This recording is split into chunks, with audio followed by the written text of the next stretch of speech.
culinary expert, but we have it in steamed and roasted with the skin. Yum. What I love is this is just honest cooking. There's you know, it's not trying to be anything. Yeah. And that's, you know, I was saying it yesterday in KL that there were some young chefs there. They've got to embrace their heritage and their culture.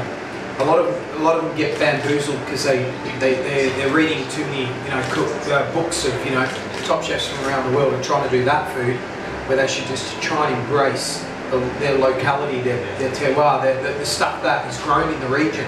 That's so important. All right. I'm a professional at this now. I need a big bib, but don't I? Can I just go straight for the bread? Go for it. Oh. Is it too spicy? Because we know that you can't really take spicy food.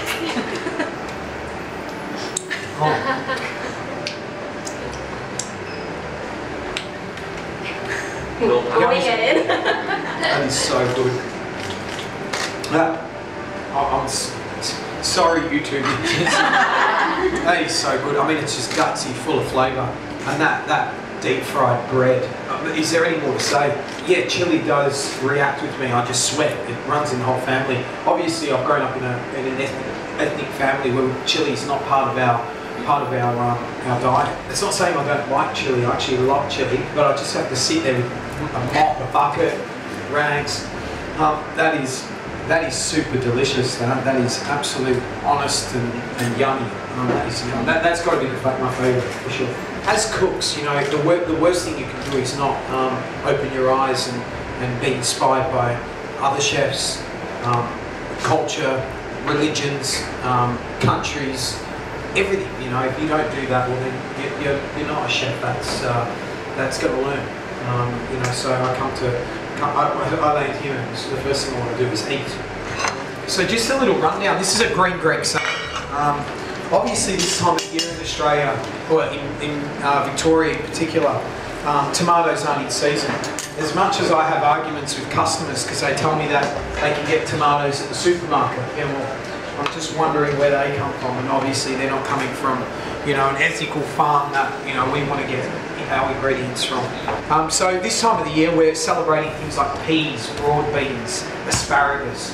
So the idea of doing a green Greg salad came alive. So a little kale puree, that will go down first. Alex will cook the abalone very quickly. Now peas, I just dress very lightly. These are blanched peas, these are raw peas. A mixture of both again.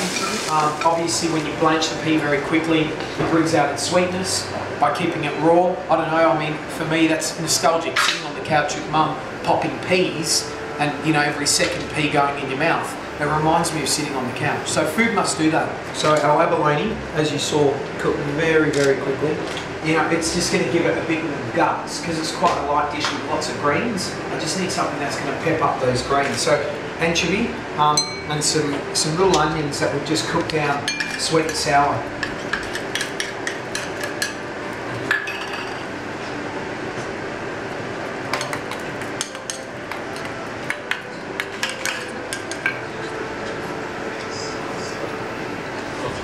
Peas, broad beans as well.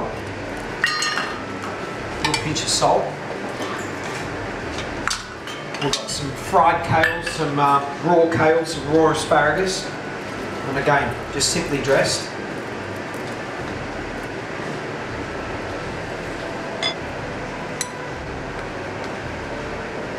Kale leaf.